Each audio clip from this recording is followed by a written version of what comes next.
Radio 4. And now this afternoon, a chance to hear this week's Saturday Night Theatre from Manchester.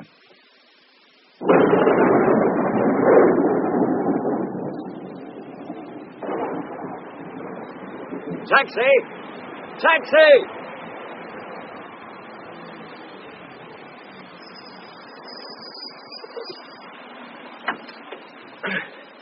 Hardman Crescent, Victoria Park, please. If we can get through the floods, the rubber dinghy and oars will be better in some parts today. Oh, that's bad, is it?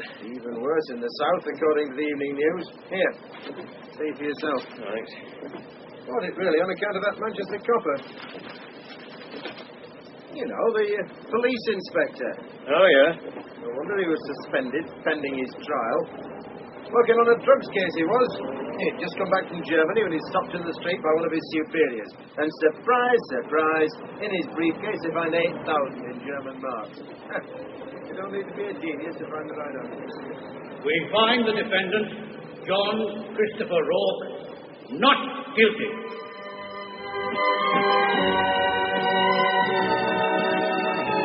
We present Brian Truman, Jane Knowles, and Geoffrey Banks in The Dark Windows of a Room by William Keenan, a first production from the drama suite of New Broadcasting House, Manchester.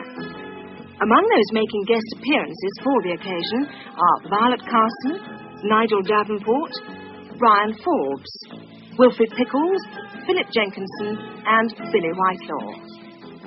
The Dark Windows of a Room.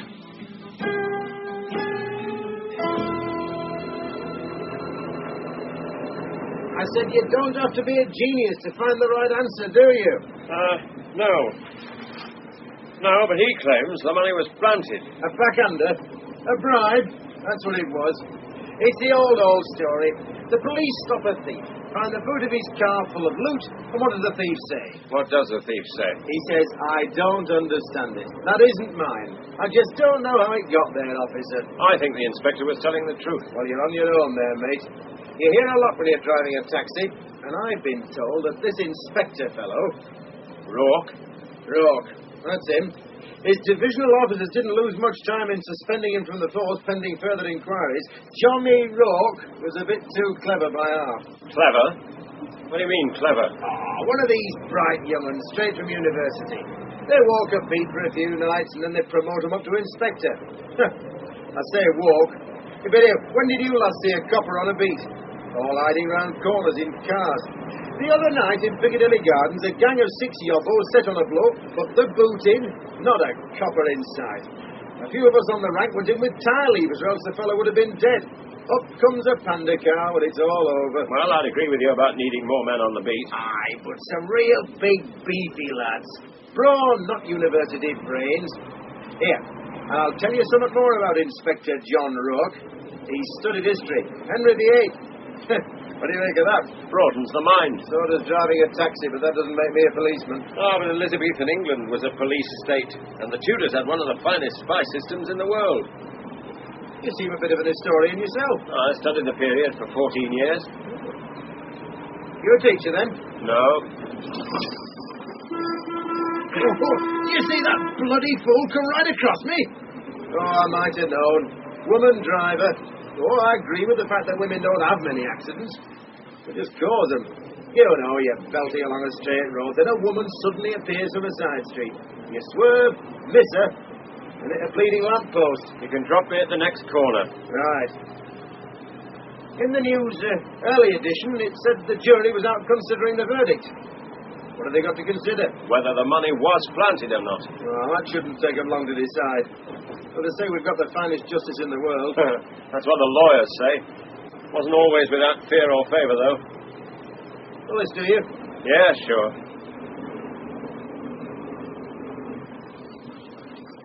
I'd wait till it eases up a bit. Look at that. Like someone's thrown a bucket of water on the windscreen. You were saying about British justice in the old days, Oh, well, Tudor judges hanged and quartered many a man just because he wanted to worship the same way his father did. And all those secret panels and priest hiding holes in the stately homes of England. Well, they just go to show that Tudor justice was hardly the finest or the fairest. You should have been a history teacher. Yeah, maybe you're right. By the way, didn't I pick you up near the Crown Court? Yes, You weren't at the trial by any chance? I was. You're a lawyer then? No, I'm not a lawyer. Now, wait a minute. You know a lot about history. Yes, I'm John Rourke. And just for the record, the jury gave me the benefit of the doubt. I don't care what you heard. Inspector Rourke isn't a crook. And he's going to prove it. How? Well, first by finding a phone and going back to the beginning. Here, what do I owe you? Oh, nothing. It'll teach me to button up my big mouth.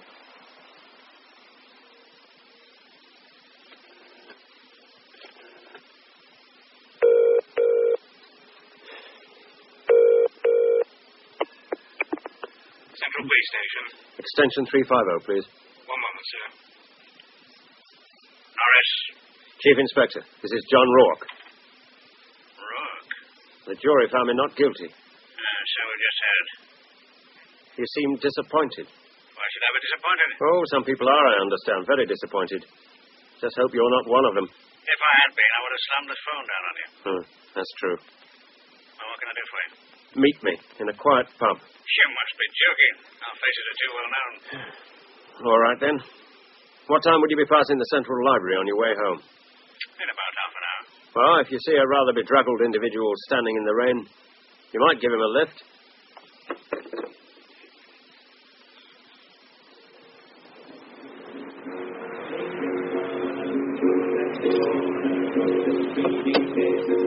Jump in.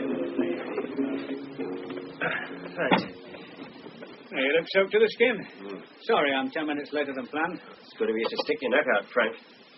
Even though I arrested you with the money in your briefcase, I don't think you were being bribed.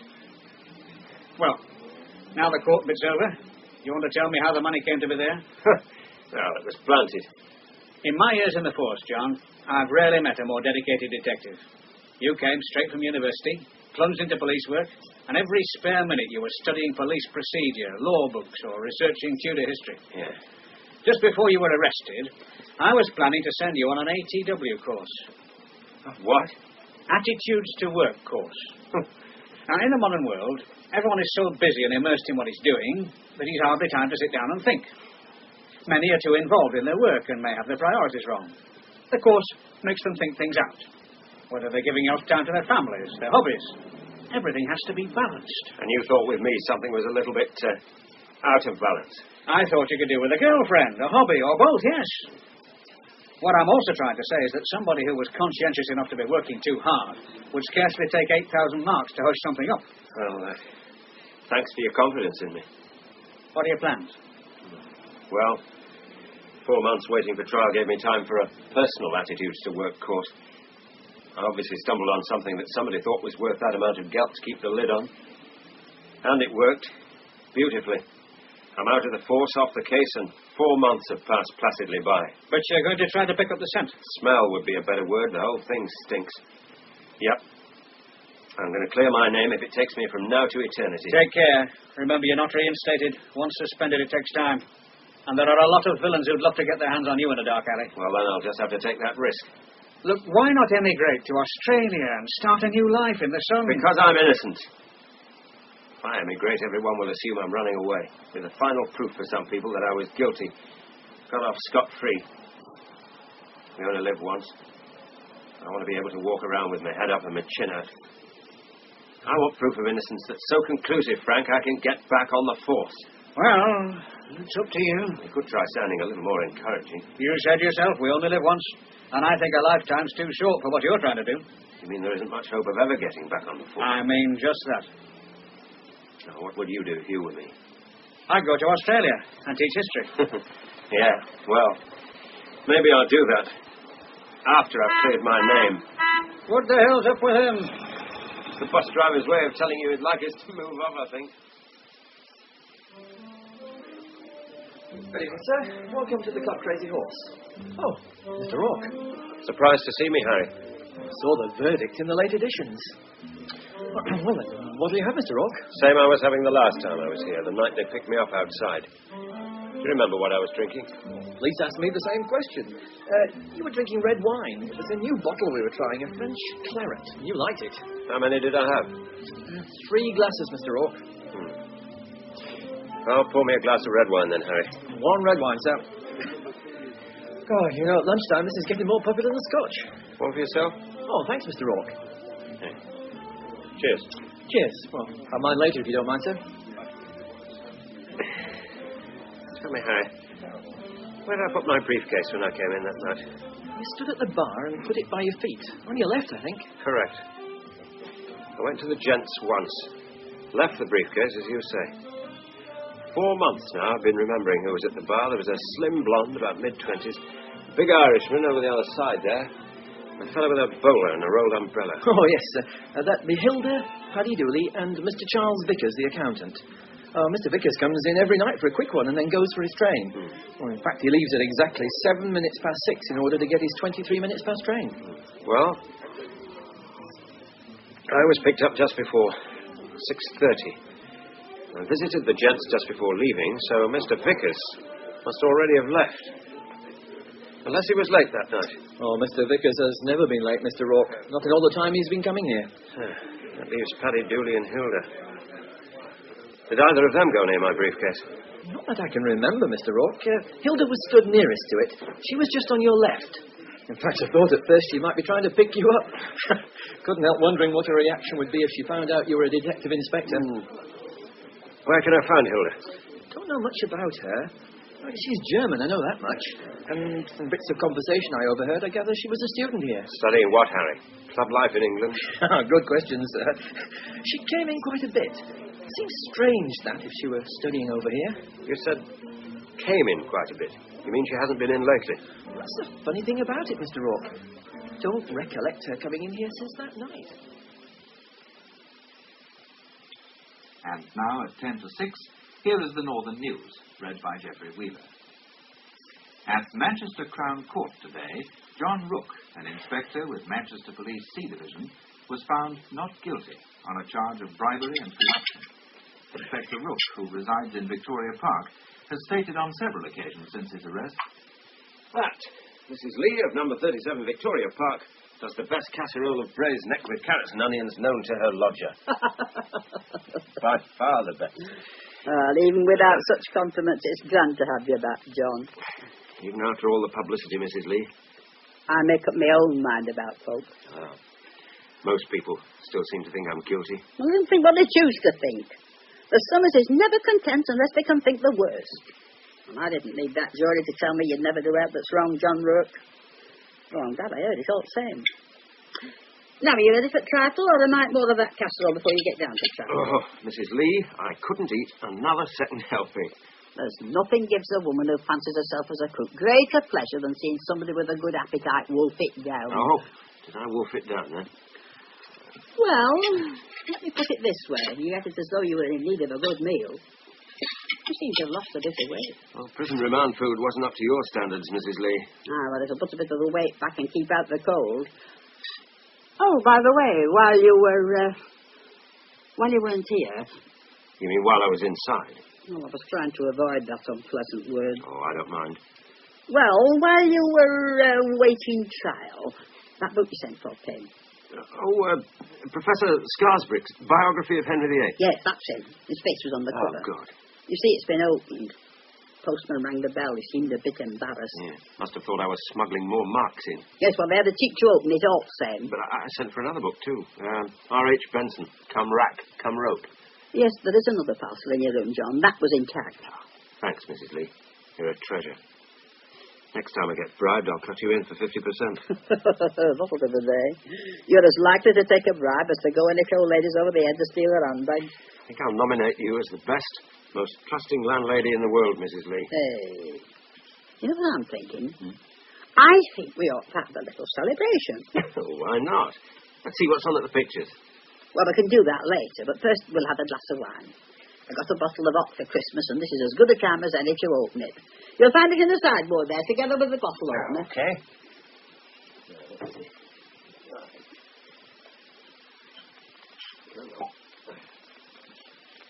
Not too much now. All right. There we are. One for you. And one for me. There you are. You've filled my glass more than you have your own. Well, you put more food on my plate than you do on your own. Cheers. To your future, love. Bleak as it may seem. Cheers. Cheers.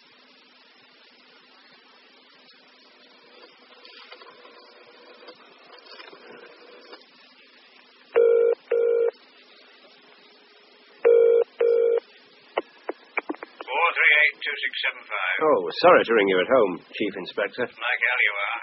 But I'd prefer you to ring here, Rourke, than the office. What can I do for you? I'm anxious to catch up with a German girl called Hilda. She was next to me in the bar the night I was arrested. You're telling me nothing new, Rourke? Do you know where I could find her? No. I've been looking for her for 4 months. Her full name is Hilda Schiller. How do you spell that? Schiller.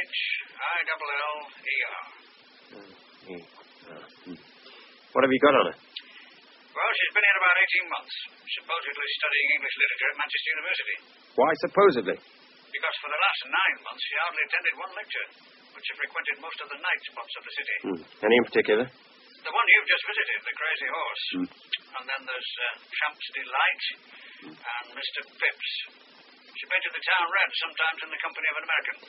Now, don't ask me which American. We've been trying to trace him for the last 4 months, also without success. You don't mind if I go over the same ground? Oh, why not? You've nothing to lose. But be careful. Oh, thanks for the concern. Oh, and there was one other spot she often used to go in, the Junction. That's that place that's like an old railway station with lamps, signals, the lot, even steam trains. It's a long time since I had a ride on a steam train. Aye, well, don't get too nostalgic. And, John, keep your eyes open.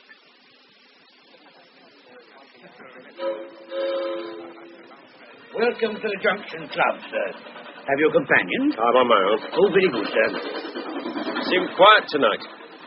Apart from the silly sound effect. Well, it's a little early. In about 2 hours, it'll be bursting at the seams. You can cross the track to the bar now the gate is open, sir. Oh. Don't I need a signalling lamp? No signalling lamp, sir. But we do have flags on the bar, like the train guards used to wave. What'll it be, sir? Glass of red wine. Would you be taking it to the dining car? What? The dining car, sir. It's the main floor space, sir. God. What's this supposed to be? The water tower? Well, it does tend to be a little overdone, the railway thing.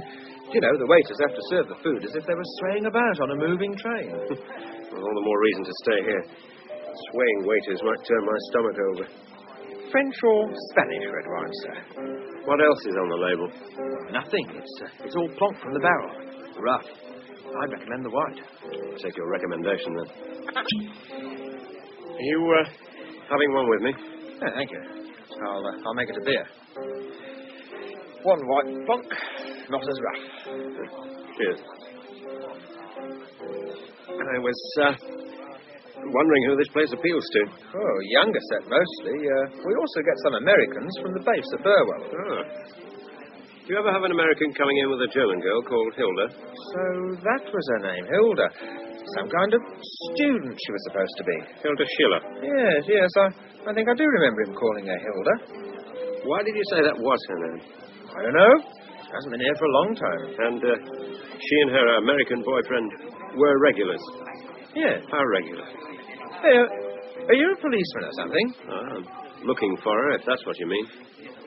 3 times a week. They used to go on from here to another club, Mr. Pips. Why don't you try there? Nothing you say is making me cry again. Excuse me. Which is the manager's office? Over to the right, up the fire escape. First door on the right as you turn the corner. Thanks. Nobody else can come in, take it away. Make it a day of empty.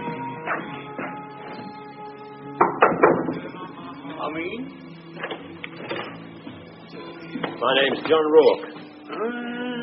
Yes, the couple got off scot-free.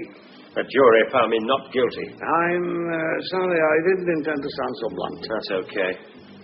Half the city's convinced I'm guilty. To be candid, I was one of them. Yes. Well, for your information, I'm still trying to find how those marks got into my briefcase. For your information, Rourke, I didn't put them there. I never thought you did. I'm looking for one of your customers, a German girl. Hilda Schiller. A German girl used to come in regularly, yes. With an American? That's right, the flyer from the U.S. base in Burwell. Do you know his name? Your police colleagues have already asked for the same questions. I tell you what I told them. Neither have been in for months. I'm glad. I didn't like the look of them. I was on the verge of banning them from the club anyway. Why? I got that feeling they were looking the place over. They were about to start something. Don't ask me what, because I don't know. It was just something I felt in my war turn. What did you say the girl's name was? You too. I don't get it. What about me? You're the second person tonight to use the past tense talking about the girl. The name's Hilda. Hilda Schiller. Is that the guy walking down the side street? That's him. He was asking about Hilda Schiller? That's the name, all right. Okay, Stan. Let's go.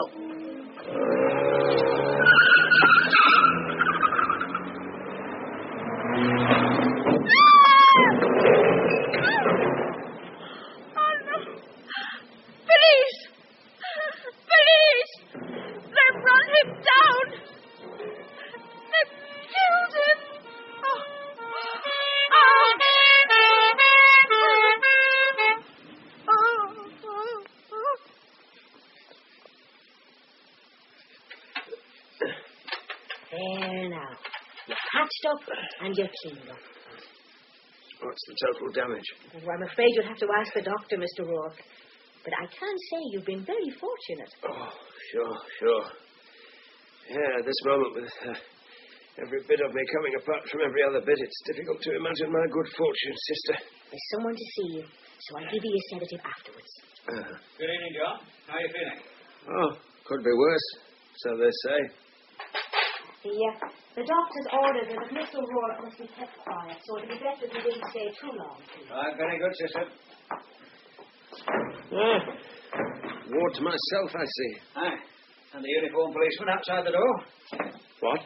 Calm down. Remember the doctor's orders. Look, am I right in thinking that policeman isn't there entirely for my protection? You are? I see. So I'm to be kept quiet. And then you waltz in and tell me I'm virtually under arrest after somebody's tried to kill me. Well, frankly, it's enough to upset a saint. I'm talking to you now as a friend, John. I thought it would be better coming from me. Oh, speak friend. Look, let's skip the irony, shall we? There are some people who think that this attempt on your life could have been faked. All right. So I hired somebody to try and run over me with a car. Even that doesn't warrant a policeman outside the ward door. It isn't only that. Isn't it? Well, for a person who's supposed to be kept quiet, it's more than enough for me. John, they'll leave you alone until the doctor says you're fit to be questioned. Maybe tomorrow, the day after, or a week hence. But whenever it is, do you want to be questioned officially by whoever's given the case? Or would you like me to put you in the picture right now? Yeah, well, I'm still suffering from shock, and it's easy to take advantage of me. Oh, well, of course, if that's what you think, there's no more to be said. I'll leave you in peace. I'm sorry. That was no fake accident. It strengthens my faith in guardian angels. Aye. Well, you were inches from eternity, all right. A woman said you moved at the very last second. The car caught you right side, sent you spinning onto the bonnet of a parked car and sideways onto its windscreen. The doctor tells me you've escaped with a broken arm, dislocated shoulder, and that you have severe bruising on buttock and shoulder of right side, together with scalp lacerations from broken windscreen. I remember walking between cars parked on each side of that narrow road by Richard Street. With the engine. There wasn't even time to turn round. Still don't know what made me jump out the way. John, most of the night you'd been going round the clubs, asking about a German girl called Hilda Schiller. Right, ever since you gave me a name. In fact, I went straight out looking for her. I said I would. Don't you remember warning me to be careful? I'd be grateful if you didn't tell them you got a name from me, John. What's going on? Exactly 11 minutes before, someone tried to run you down. A body was found floating in the ship canal. Whose body? The body of the girl you'd spent most of the night asking about. A German student called Hilda Schiller.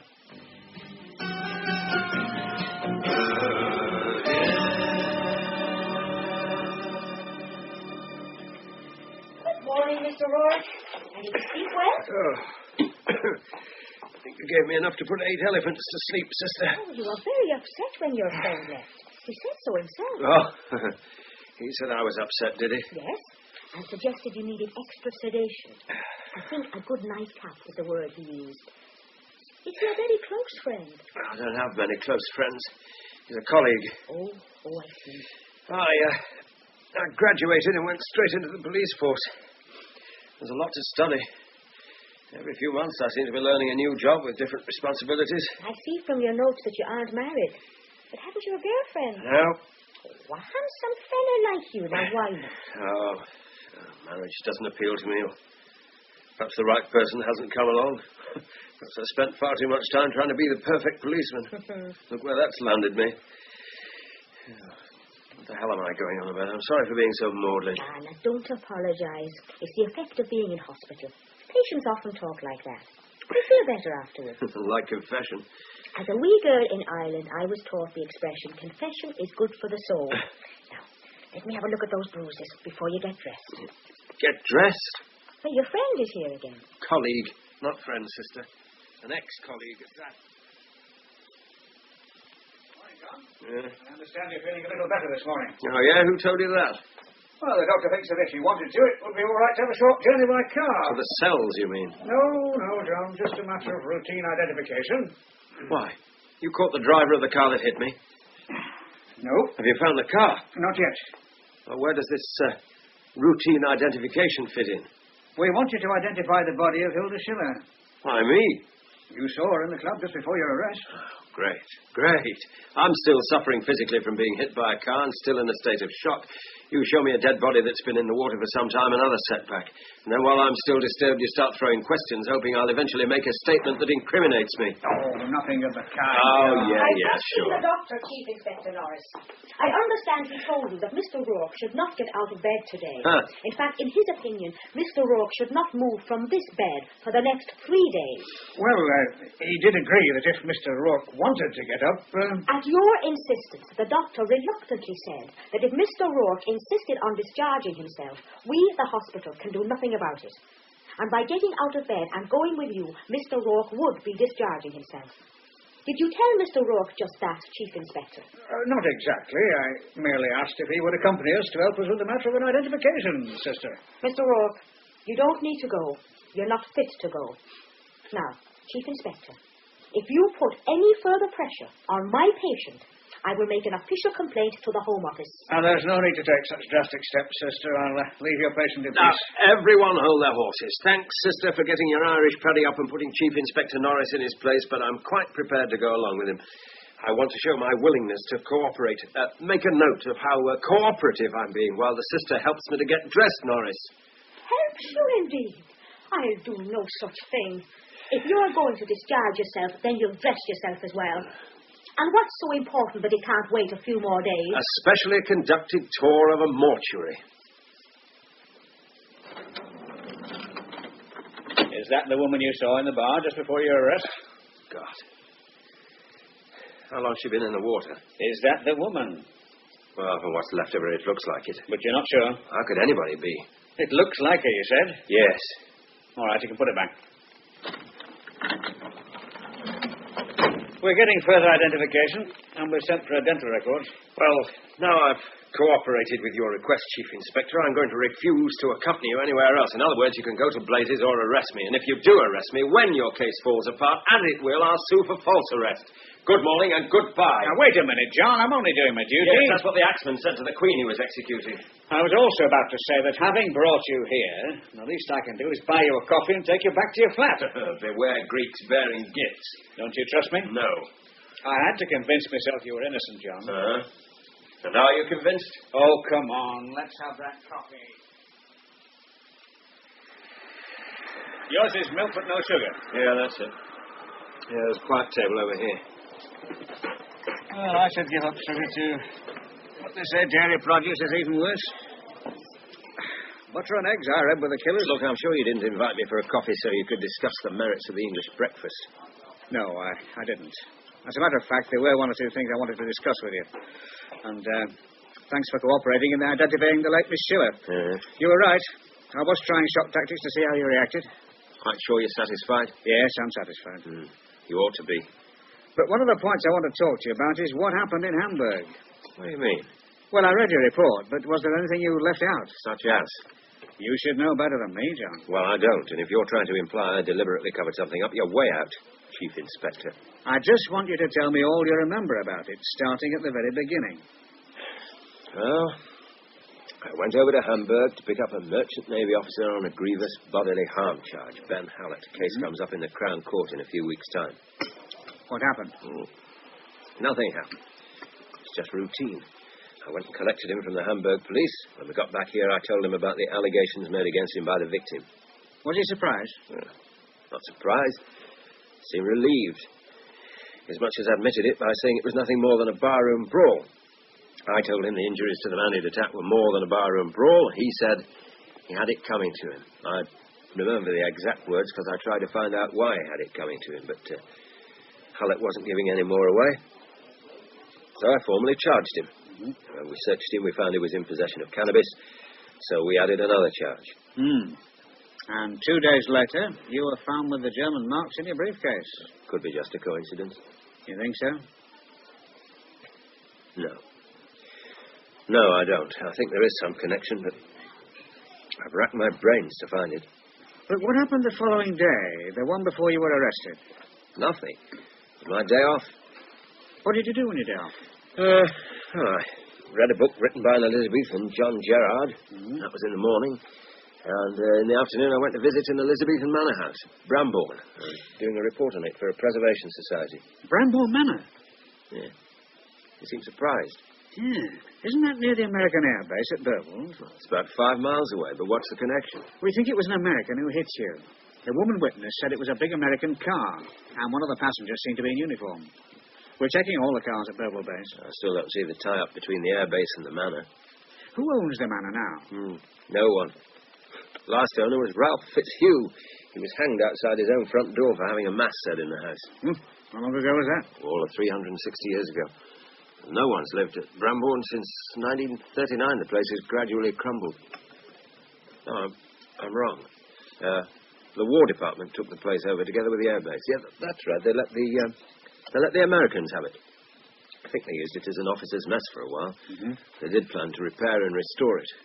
The Americans, that is. And then the squadron moved to another base, and the new commander found the mess nearer the airfield. There's something about the place that started my copper 6 cents working overtime. Brambourne Manor. You know, John, the name cropped up too many times. Apart from that, I don't know. I was hoping your historical researches could have enlightened me. Do you want another coffee? No, thanks. You're gazing into your cup like it was a crystal ball. I was just thinking, it is strange that the manor was the last place I visited before those marks were found in my briefcase. I'll tell you something else. I searched that manor and its grounds with a squad of policemen and dogs for 3 days. There's nothing there. What makes you smile? So did Pursuivants. Who are they? Pursuivants, sort of private enterprise policeman, bounty hunter, and freebooter roll into one. Never heard of them. Well, for the solution to most problems, it's necessary to go back into history. What, like Northern Ireland, you mean? Well, like most political problems. Well, how can it help us in this case? Well, something you said gave me an idea. Started me thinking along very strange lines. Could lead nowhere. First of all, I'd like to get back to my flat and see if Weston can give me any clues. Who? William Weston. He was an Elizabethan. It's for you, Mr. Rook. What is? You're the visitor, a lady. What the hell can that be? Oh, he gets harder climbing these stairs every day. Mr. Rook, I see you've been keeping a secret. A secret? Well, and who might this foreign girl be who's come round to see you that you haven't been letting on about? Go put a tie on. Look your best, eh? I haven't got a foreign girlfriend. I haven't got a girlfriend. Full stop. Well, she seems to know you. Is Mr. Rook in, she asked? Knew you? Knew you lived here? Can't wait to know who my mysterious foreign female visitor is. I'm not putting a tie on, Mrs. Lee. Have it your own way, then. I think she must be German. German? Well, she speaks very good English, but just a slight accent. And then her name? What name? Schiller, she said. Miss Schiller.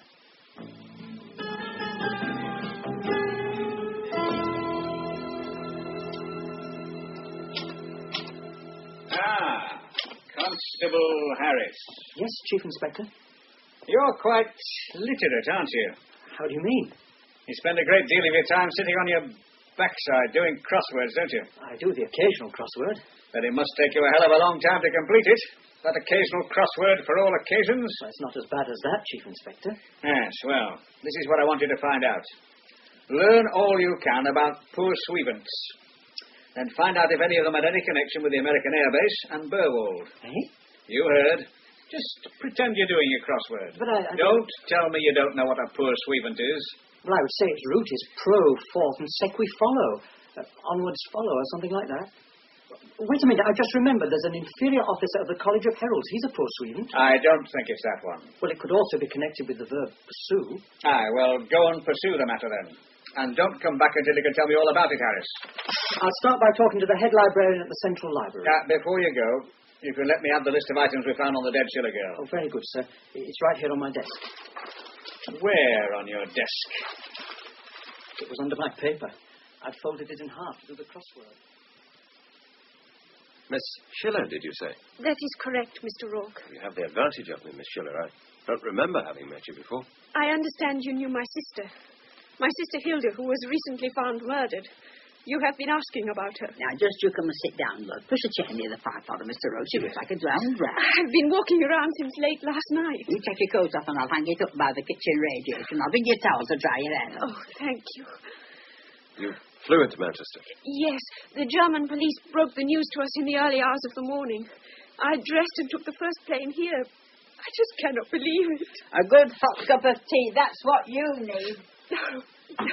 Your English and your tea. I think you want to know why I was looking for your sister. Please, yes. I used to be a police detective inspector in this city. Till one night German money was found in my briefcase and I was accused of corruption. The other day a jury found me not guilty, but the smear is still there. I want to clear my name by finding out why those marks were planted on me. I understand. But what has this to do with my sister, Hilda? I suspect it was your sister who put the marks in my briefcase. It seems to get worse and worse. The more I learn, the more terrible this thing seems to be. What can you tell me about your sister? What do you want to know? Everything you can remember. I can see her face as a little girl. She was always mischievous, always busy, always so happy. When did things start going wrong? Not until she went to the university. She wanted to take a degree and teach backward children. At first she was doing quite well. But then she mixes with bad people. How did you know they were bad? By their way of life. To use an old-fashioned phrase, their lack of morals. I found Hilda was living with one of them. That was the beginning of it all. At first she argued it was love and idealized her relationship. For him it was a convenient, temporary satisfaction. Inevitably he moved into another casual relationship and left Hilda's flat. She was shattered. I suspect my sister turned to drugs. About this time, she started an affair with an American airman who had served in Vietnam and other areas in Southeast Asia. He frightened me. You met him? Twice only. I tried to keep in regular contact with Hilda, yet I had the feeling she didn't want me to meet him. But once he came to her flat while I was there. What was he like, this American? A short man. His eyes seemed to rove all over you. He made you feel uncomfortable. Hilda made excuses for him. She said he'd flown many missions in Vietnam and had been living on his nerves. It could have been that, but I think it was something much deeper. Was he a pilot? I'm not quite sure. I think so. Do you know why your sister came to England? No. I don't know why or how she managed to get into an English university with her poor results. But one thing I am sure about, he was behind it. He wanted her over here. The exchange scheme she came under was incidental. Here's your cup of tea, love. Oh. You take milk and sugar? Oh, black, please. You don't have black tea in England. That's for coffee. You've had a shock, love, and something hot and sweet is what you get for shock. Here now. Thank you. Here's yours, Mr. Rourke. Oh, thanks. You, young lady, you look fair done in. I still cannot believe she was murdered. Do you know, I came here with the idea of avenging her death. I thought it was you, Mr. Rourke. But you have too kind a face for a killer. The way people live is written on their faces. Now, drink up your tea, love. Oh, please call me Anna. Well, Anna, you can get your feet up and have a rest, love, and I'll stay with you. Mr. Rourke can be doing some reading in his own room. Oh, message understood, Mrs. Lee. And we'll have steak, dumplings, and chips for tea. I'll call you when it's ready, Mr. Rourke. Can I help you at all, Mrs. Lee? Oh, you've wakened up. How are you feeling? Much better, thank you, Mrs. Lee. Good. Yes, you can be warming these plates, if you will. The chips are nearly ready, and then you can call Mr. Rourke. These plates? Yes, those are the ones, and I put them on this plate rack above the grill. Is Mr. Rourke upstairs? Yes, his room's first left at the top of the stairs. Always best to knock on his door, because sometimes he gets so immersed in the book he wouldn't be in the gold door. Coming. I'm famished. Oh, sorry. I thought it was Mrs. Lee. She asked me to tell you that the meal is almost ready. Thank you. What a lot of books you have. Aha. Come and see my etchings. They're quite safe with me and my arm in a sling. Not to mention the tightly bound rib cage. Your etchings. I understand that English joke. You're very attractive when you smile, Anna. Please, Mr. Rourke. I know you mean to be kind. I also know I have a plain face, and I feel very spinsterish and schoolteacherish at times. Well, you said yourself the way people live's written on their faces. Yours is a kind, dedicated face. Thank you. I'm very happy with my work. Teaching handicapped children. Yes. I think the secret of happiness is giving yourself to others without expecting any thanks. Strange that two sisters should seem to be so different. I am to blame as much as anyone for Hilda. Our father died 7 months after Hilda was born. Our mother died 4 years ago, being ill for many months. I wondered all the way here in the plane how much more time I should have given to Hilda instead of to my studies. It must have been a very bad time for her. Perhaps it might have been better to... To have what? Oh, to have married and stayed on the farm. There was a young man who wanted to marry me, but I am sure he proposed out of sympathy. He was a good person with a very strong sense of duty. And you turned him down? He is now happily married to a very attractive girl who has turned out to be a good wife and mother. Why are you looking at me like that? I was wondering why you have your hair swept back so severely. I don't understand your question, Mr. Rourke.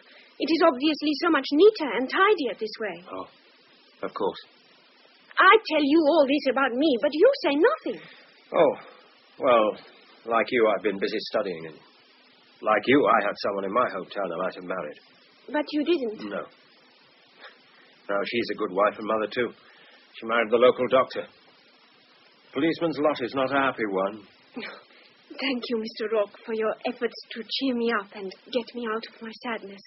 My motive was purely selfish, Anna. I asked you questions about your sister to get all the information I could to help clear my name and to find your sister's killer. I see you read poetry. I browse. Ah, Wordsworth. I once had to copy a poem of his when I was learning English.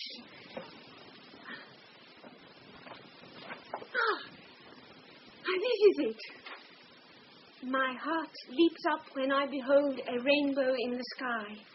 So was it when my life began, so is it now I am a man, so be it when I shall grow old, or let me die. The child is father of the man, and I could wish my days to be bound each to each by natural piety. Your English verse is so beautiful. The rhythm so regular that it flows like a stream. How do you call unstressed followed by stress? Iambic. Ah, yes. It is the rhythm, not the rhyme, that matters most. Quite right. You see, I try to learn my English well, especially the poetry. Back in history, some of your great adventurers and swordsmen were poets, were they not? They were. You have a bookmark in what now? Ah, a northern vigil. Read me a short verse, please. Well, reading aloud's hardly my forte. I will close my eyes, draw a circle in the air with my finger, and then point to some verse, yes? Mrs. Lee doesn't like to keep a meal waiting, Anna, and you'll be ready. You are embarrassed. No. Then half a minute's delay while you read a short verse will not upset Mrs. Lee. Please. All right. I close my eyes, turn my finger in the air like so. There. Well, let me see what you've chosen. The windows of my room are dark with bitter frost. The stillness aches with doom of something loved and lost.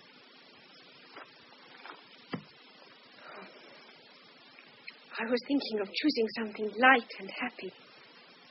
But I feel the dark windows of a room are more fitting, more appropriate. I should be in mourning for Hilda, of something loved and lost. You can't blame yourself for her death. But I was her sister. If I had given her more time, if I had talked to her more, listened to her problems, who knows? Oh, if I had my time with her over again, how different it would be. Anna, I'll find who killed her if it takes 10 years. Isn't that a form of revenge? Wanting her murderer caught and punished? Justice is a better word. A bleak consolation, I know. Forgive me. I'm too concerned with myself and my own feelings.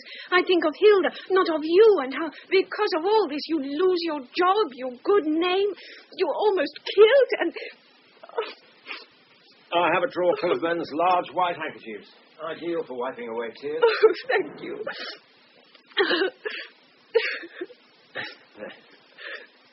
That's it, Anna. Put your head on my poor bandaged shoulder and have a good cry. But Mrs. Lee will have a meal going cold. Mrs. Lee will be the first to agree that you'll feel a lot better after a good cry. Is it better those cups, love? Oh, here you are, Mrs. Lee. Thank you. Oh, dear. I'll answer it. Do you manage another sandwich, love? 224-2987. Is that you, Rock? Yes. I've had young Constable Harris in the Central Library all afternoon looking up poor Sweevens. Oh, congratulations, Inspector. I never realized you were so concerned with improving the minds of your detectives. I've been waiting for Harris to return, and I'm still no wiser, Rock. In fact, I think you've been leading me up the garden path, or into a medieval maze.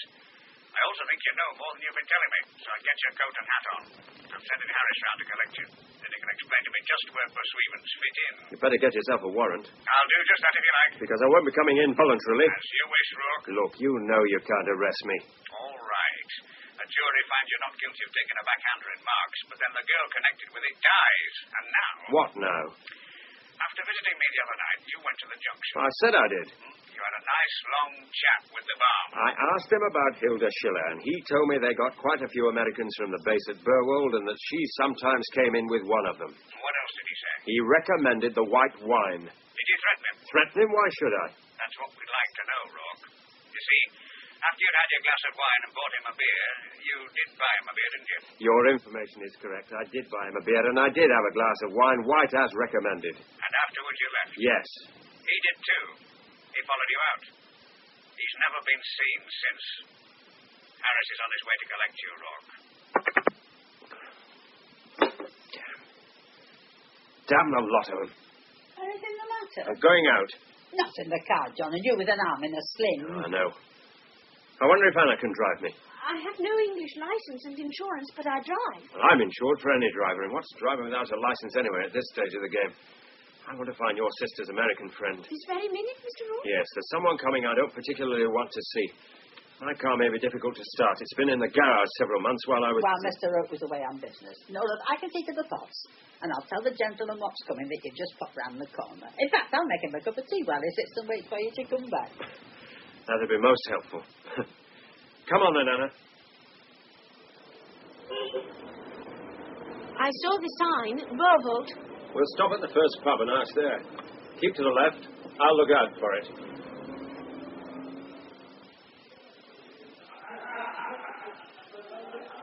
Here's a table. What do you have, Anna? I don't know. I drink very little. Anything will do for me. I'll get you a sherry. Yes, sir? Medium sherry and a pint of best mild. Lovely tonight, the beer. Wonderful condition. There's your sherry.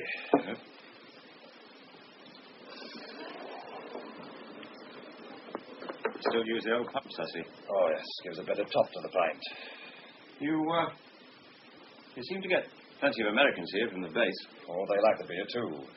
Did one of them used to come here with a German girl? You don't mean the girl who was found murdered? Yes. You a cop, eh? Yes. Looked like one to me. I can usually spot one a mile off. We're looking for the American. Aye. Saw a lot of people, including some other Americans. Seems to have done a disappearing act 2 days ago. Had something on the slate with me, too. Old money all round, did Max Fenner. So did his co-pilot. He's vanished, too. Oh, have you nothing small in this pound note, sir? I'm a bit short of change tonight. Sorry, I haven't. I can just manage it, I think.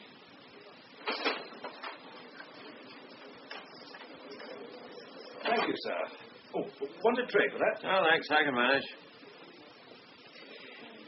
There we are. One sherry, medium dry. Thank you.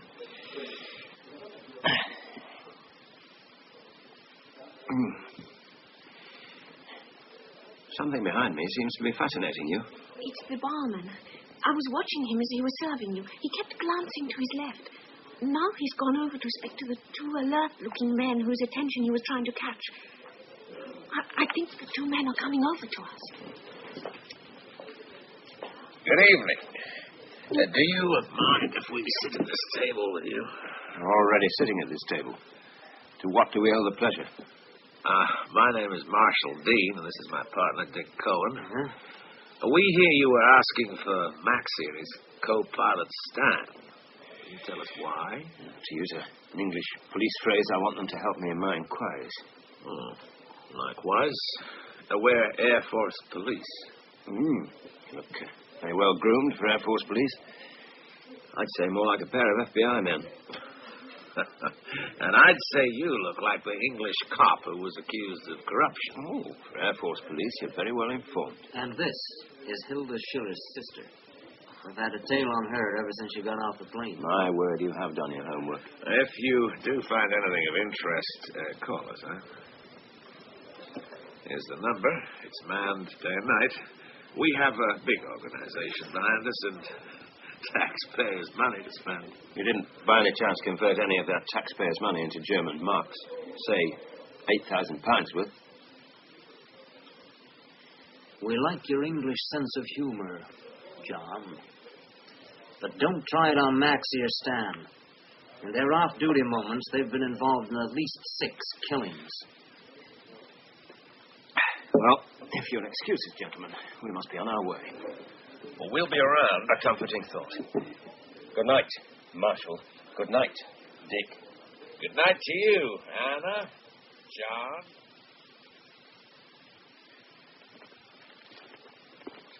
There was something disconcerting about those two Americans. Well, they're meant to be disconcerting. They don't seem to have followed us out. Most probably they've got radio cars all around the area, complete with submachine guns. Who do you think they are? Well, the Air Force Police. That's for sure. Now to meet your dear old lady.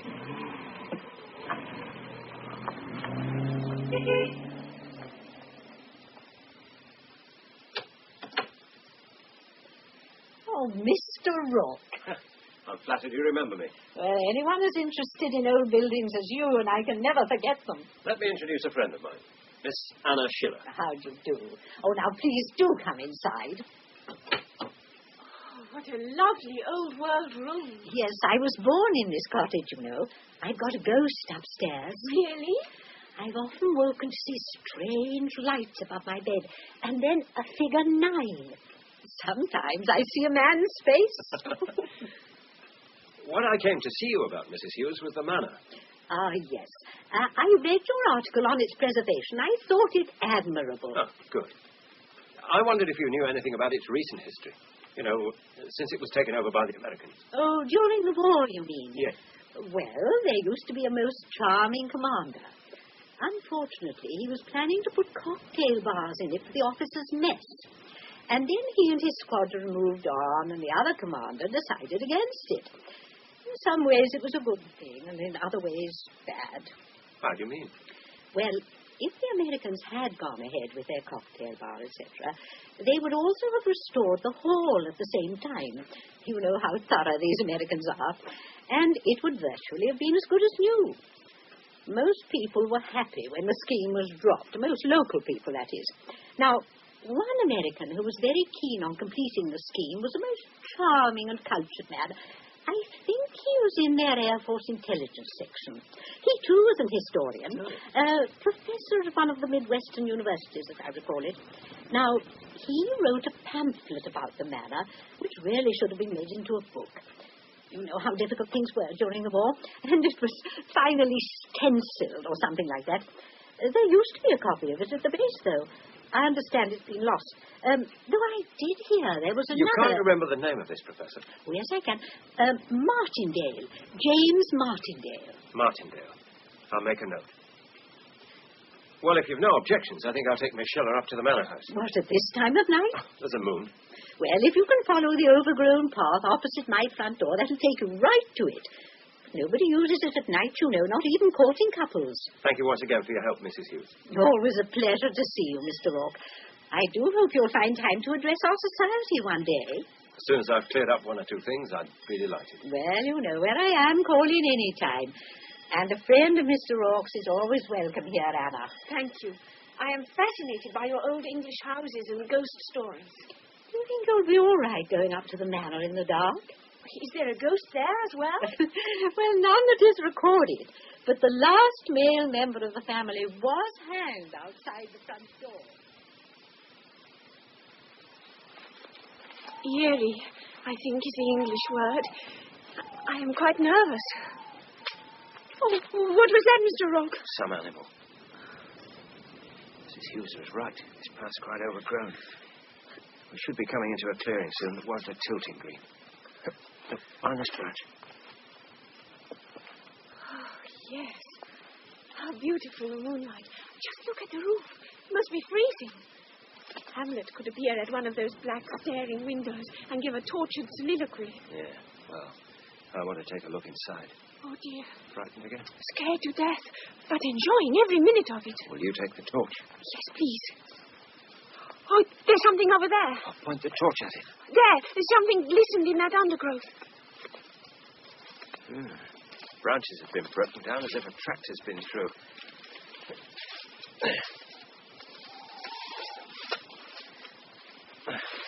That's better. Now, shine the torch on the ground. That's it. Hey. These are tracks. Car tracks. Keep close to me. You don't need to tell me that, Mr. Rourke. But suppose there is someone in there. With your injuries, you have only one arm. You've got a stiletto in your handbag. How do you know that? I looked in while you were asleep this afternoon. You have no business to go in my handbag. It is, how do you say, bad forms, bad manners. So is carrying a dagger, Anna. I bought it in an antique shop here in England. What for? To revenge my sister. Yeah. I thought as much.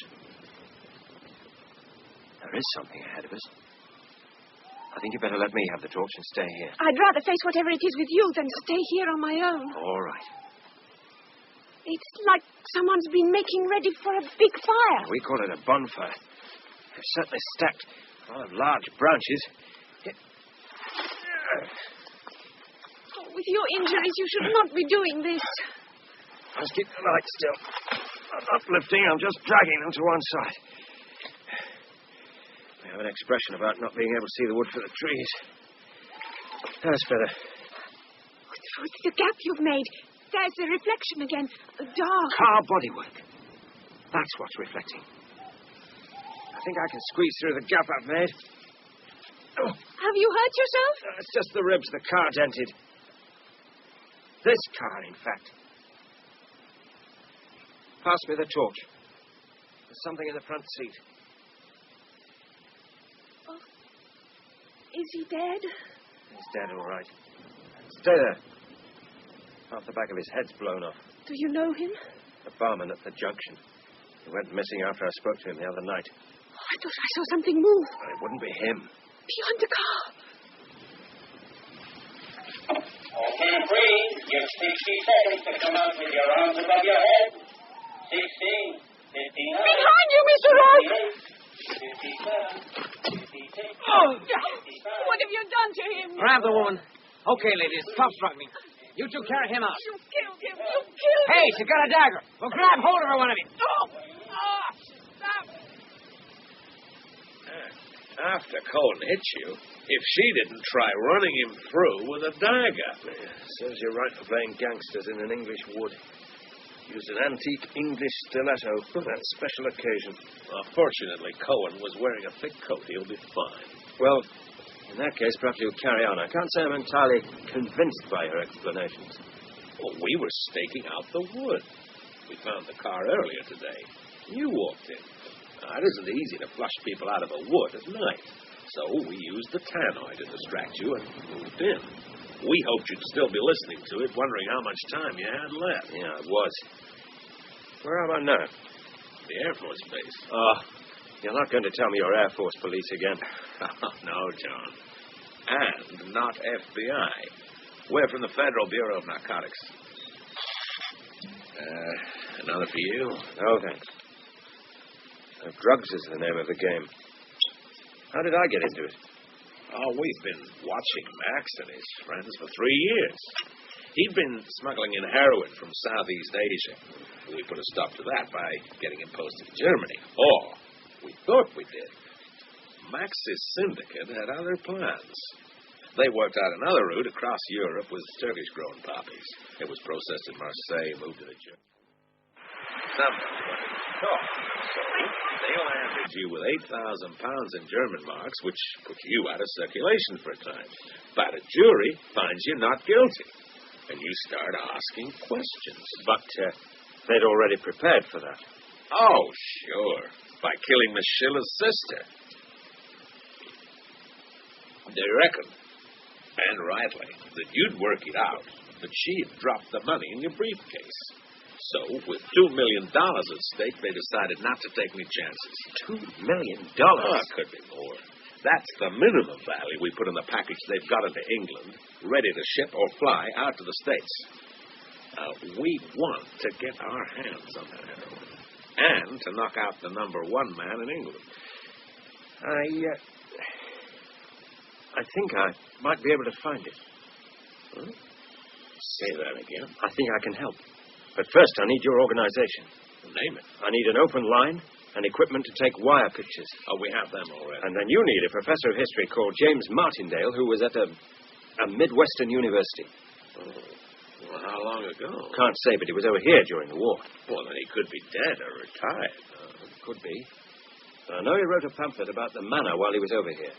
So we need to find out where he is now, get his pamphlet, and wire it over. I'll put agents onto it right away.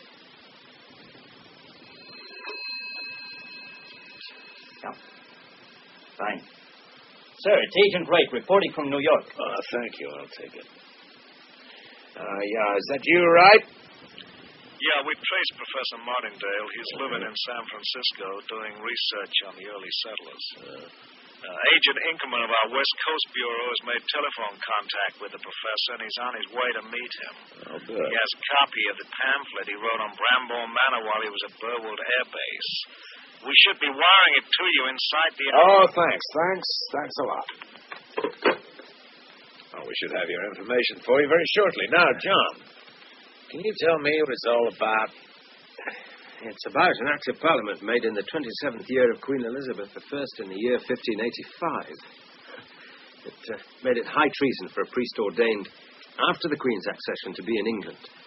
And the same act made it a felony, punishable by death, to harbour a priest. So, if any Catholic wanted his sacraments, he had to have a good place in which to hide a priest and the utensils for saying Mass, which is how the secret panels and the priest hiding holes came to be in some of the stately homes of England. John, are you trying to say that we're looking for a secret panel? Yes, Marshal. We are, Marshal. Well, for God's sake, let's get on with it. So easily done. Various people have been searching for them for nearly 400 years. But with modern equipment... I've tried it. No two hiding holes are the same. They were made by night. Only the workman and the owner knew the secret. When the owner was driven out or imprisoned or hanged, the secret usually died with him.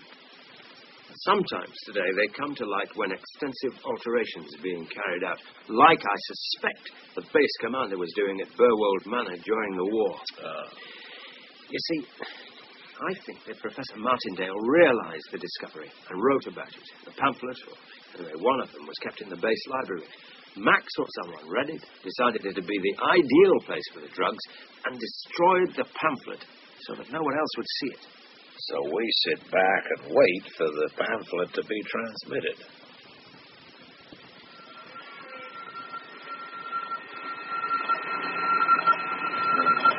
It's coming now.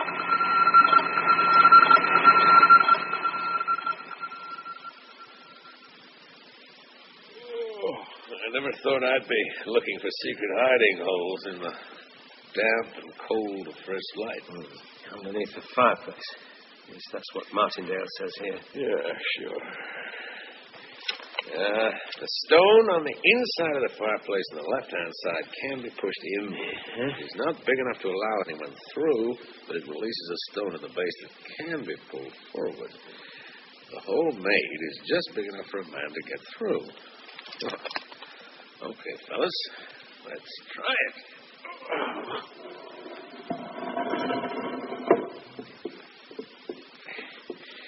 Now, that's the first one. But where's the second stone? This one. Sure, but it can't possibly move the way it says. Oh, come on, let's try it.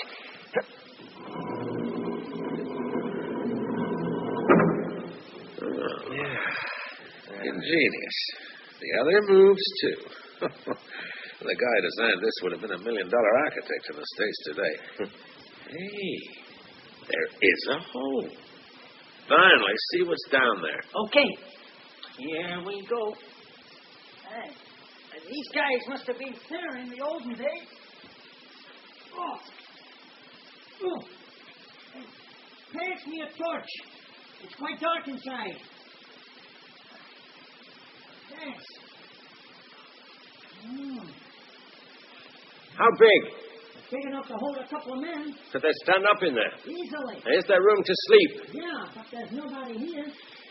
You'd have been disappointed, Rook. Did you expect to find Max and his buddy in there? Thought it more than a possibility. Well, without that information, we would never have got this far. Hey, I found something. Well, what is it? A package in waterproof covering. Hand it up.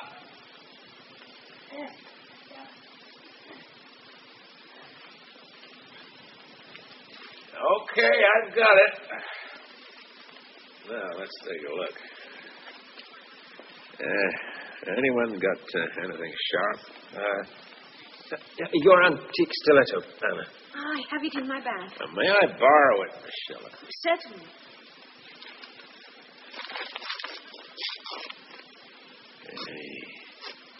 I do believe we've hit the jackpot, Ron.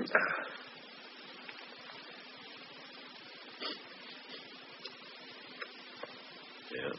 High-grade heroin. The best. Okay, finally, put it back. Put it back? A fortune in heroin?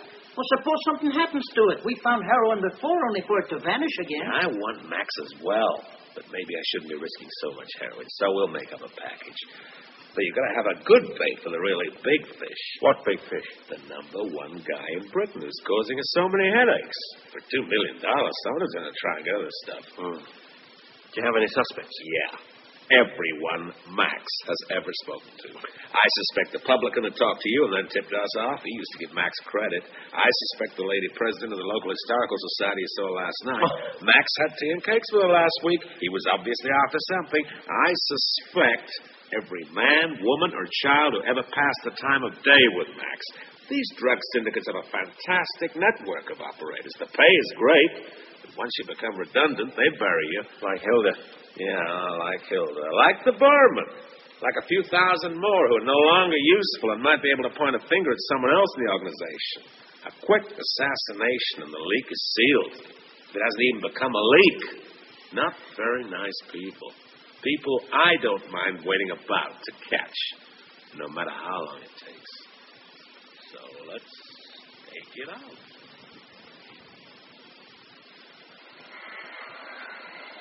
Cohen, how is it your end? It's all quiet since the pub closed. How long ago? About an hour. Wait a minute. The front door's opening. Yeah, it's difficult picking up radio transmission in a wood. You can hear those damn receivers a mile away. Who's going to walk into a wood when it's crackling with more two-way radios than twigs? Yeah, we ought to spread out more. Maybe keep out of the wood altogether. It's the publican who's coming out the front door. He's walking his dog. What direction is he taking? He's going towards the path. If he's got a dog, I'd better get my men out of the wood. Finally, move back. We'll take up positions outside, out of hearing distance. Publican is now turning away from path. It looks as if he's returning to the pub. All right, Cohen. Stay in position. I'll be coming to move you out in a few minutes. All you need is artillery, and you can have a full-scale battle. Look, you've got too many men, and you're making too much noise. I can't take any chances. That's exactly what you are doing. Get rid of all the radios and have one man at a time lying low. That damn radio receiver of yours is as good as a loudspeaker. Suspect has crossed road to cottage of woman Hughes. She is at door. Both suspects are now engaged in conversation. Most probably about the weather. Talking about the weather, it's starting to rain again. Yeah. As soon as it's opening time, you'll be one stakeout man less. He'll be having a hot rum. On one condition only. You tell no one, absolutely no one, about finding the heroin. Oh, yes, not a soul. Oh, see what I mean about the rain? Do turn your collar up, Marshal. You American agents always look the part with upturned collars. I wonder what Anna's doing now. Anna, yeah. We have her room at the inn bugged, if you really want to know. What, you suspect her? She's Hilda's sister. She's met Oh, Max. come on, you can't... English police car has drawn up with the Burwood Arms. No. No, it's not stopping. It's going on towards the base. Police car has halted not far from me. Occupant now approaching through wood. Yeah. I can see him for myself. Hey, it's Chief Inspector Norris. He's probably looking for me to tell me I'm back in the force. Don't go out to him. Oh, come on. Surely you don't suspect a Chief Inspector. Hey. He's going towards the manor, right enough? To the east wing. To the fireplace. He's hit him over the head. Taking no chances. Hope he's good at unarmed combat. Norris was a Marine commando. See what I mean? Okay. Hold it. Freeze. We're federal agents. Show me your authority for going round in this country with guns. And for attacking police officers in the course of their duty. You were going towards the fireplace. Do you deny it? Of course I was.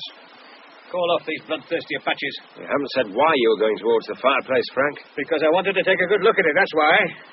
I've had Constable Harris off crosswords. He hasn't put pen to one for 24 hours. He's been finding out about priests' hiding holes. He tells me they were often under the fireplace. Oh. Are you okay, Vine? Oh, I feel I want to double up again. He caught me high and low like an axe. When someone hits me on the head and knocks me flat on my face in the mud, what does he expect? I saw a pub up the road. I think I'll go there and get cleaned up. Rourke? Yes? I want a word with you. You better come along, too.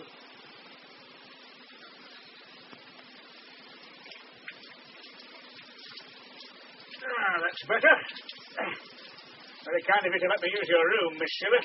How did you get so muddied? I met some American Indians in the wood doing a war dance. I wouldn't say too much about them at the moment. Oh, why not? And what precisely are you doing up there on a chair? Got it. Looking for a bug. An electronic one. Yeah, seems to have killed it off. They got the room bugged, in case Anna was involved. They cannot think I killed my own sister. Oh, they're nothing if not thorough. Over-conscientious. Aye, like ants all over the place with radios. They'll be suspecting the residents of Buckingham Palace next. Though they're damned efficient, I'll give them that, these Federals. One of their brass hats has been in contact with the Home Office, who in turn have been in communication with the Chief. You're reinstated, John. But I'm in trouble. You? Aye. It's that forthright Irish sister whose motherly instincts you brought out. She's complained to the Home Office about me bringing pressure to bear on a sick patient in order to make him leave hospital against medical advice. I have to go before the Chief Constable. Quite right, too. Disgusting tactics. Anybody who didn't know what you were up to would have been confessing to all sorts of crimes they hadn't committed. Well, you better be my chief witness and say you volunteered, or else your life as a detective under me will be a misery. Now then, to get back to business. They found the heroin, but Max and his pal are still running around loose, and so is the top man in England. I suppose they'll be staying up all night watching for someone to claim the heroin. Another storm brewing by the sound of it. We'll make ourselves comfortable down in the bar, I think.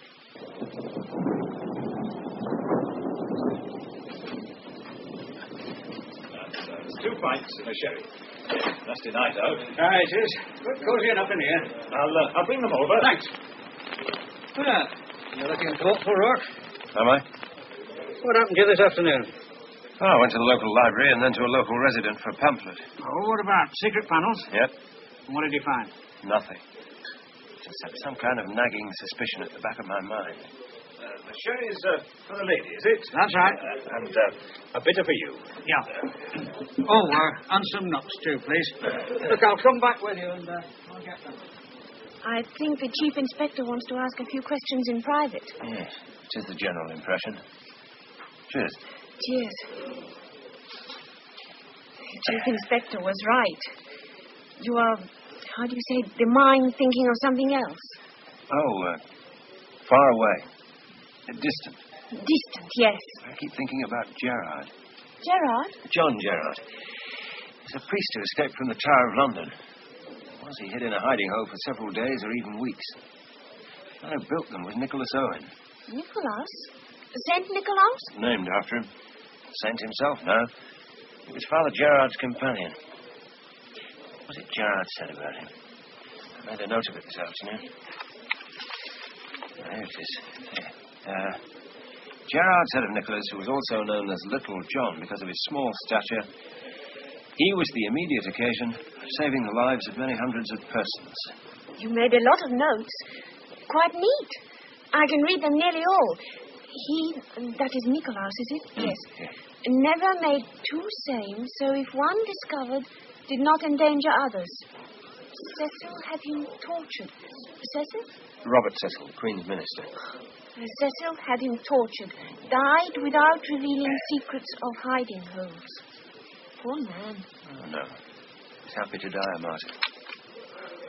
Oh, on the other side of the page, you have written something else that I cannot read. It looks like boats. Say that again. Boats? That's it. Well, where are we going? Back to Burwold Manor.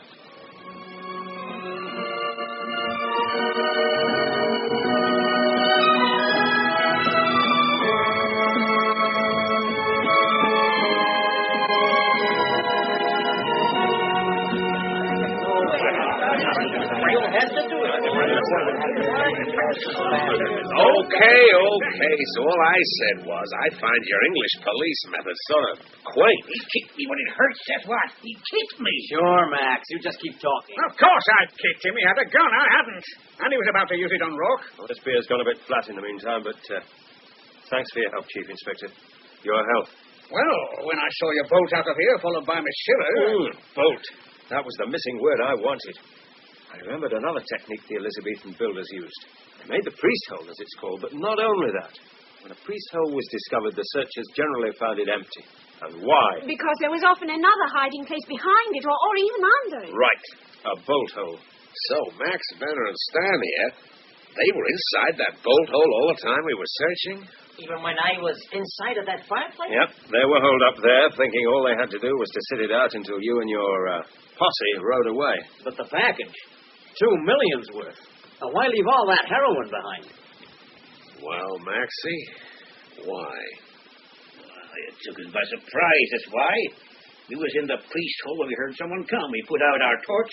It's dark. Stan here, he fumbles. It's just time to get ourselves in the bolt hole. But not your precious package of drugs. Quite a game of cat and mouse, eh, Marshal? You, Dick Coyne, and Mr. Vinley waiting on the outside while your quarry are holed up on the inside. Too true. Only we didn't know it, John, and so about an hour ago I called my men back from the stakeout. Not too far back, though, I'm glad to say. Manchester C Division isn't used to dealing with the Max Verners of this world. Still, we're learning. Which reminds me, I want names from you, Maxie boy. Don't we all? But I have a way with me, Chief Inspector, for all our wild Apache games. But words this time, rather than deeds. Max, how would you like it if I cabled stateside and have it put around that you've been sitting here, English pub style with us, and have been cooperating with the Bureau, and that I'm sending you back to be released? You'll be dead before I arrive, and you know. Yeah, so it found. Better start naming names. The manager's office is this way.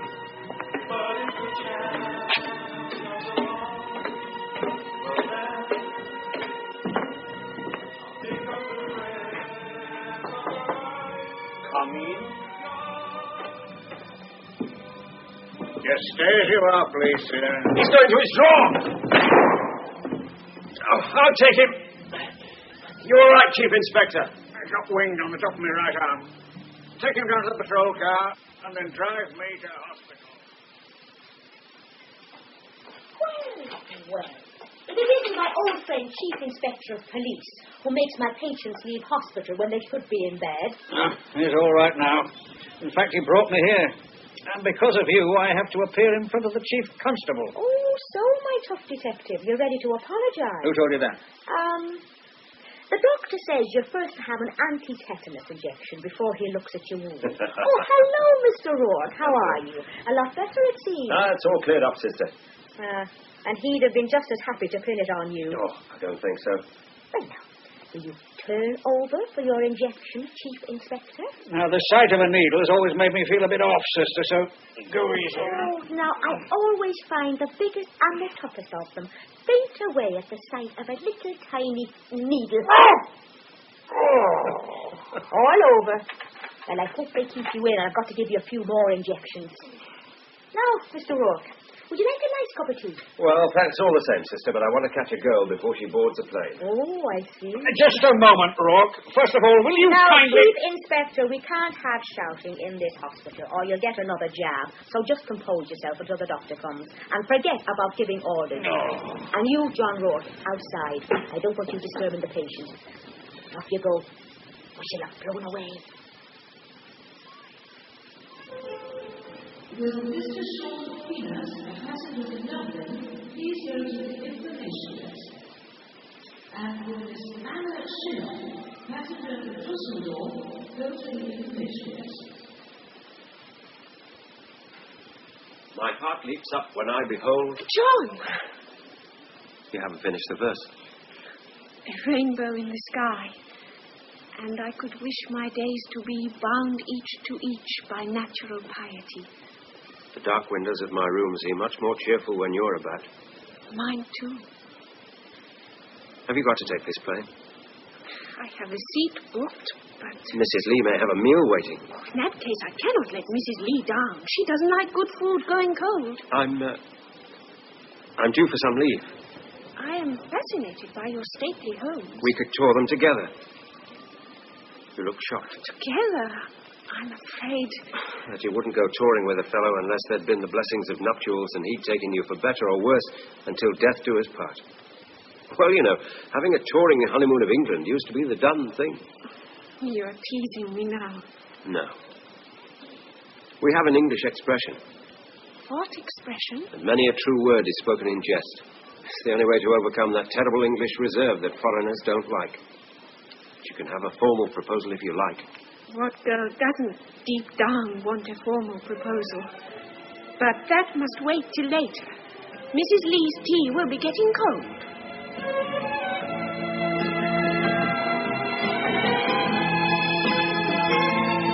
That was The Dark Windows of a Room, written especially for this week's Saturday Night Theatre by William Keenan. The part of John Rourke was played by Brian Truman, Inspector Norris by Geoffrey Banks, and Anna by Jane Knowles. Those making special guest appearances in this first production from the new broadcasting house Manchester were Peter Wheeler as the taxi driver, Peter Massey as Harry, barman at the Club Crazy Horse, Geoffrey Wheeler as the BBC Northern newsreader, Violet Carson as Mrs. Lee, the landlady, Philip Jenkinson as a barman at the Junction nightclub and a street busker, Wilfred Pickles as manager of Mr. Pip's club and the villain of the piece, Herbert Smith as Max Venner, Sandra Chalmers as a woman bystander, Billy Whitelaw as the Irish nursing sister, Brian Martin as the publican at the Burwold Arms, Nigel Davenport as Marshal Dean of the Federal Bureau of Narcotics, Alan Rothwell as Dick Cohen, Madeline Vacher as Mrs. Hughes, Paul Webster as Vinley of the Federal Bureau,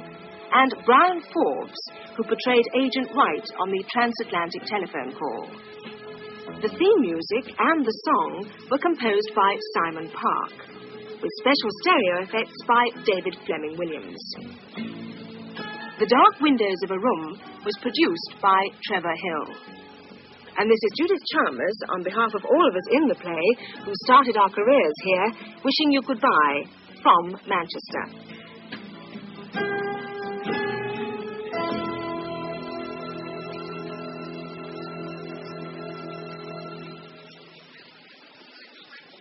Billy Whitelaw is currently appearing in alphabetical order at the Mayfair Theatre, London.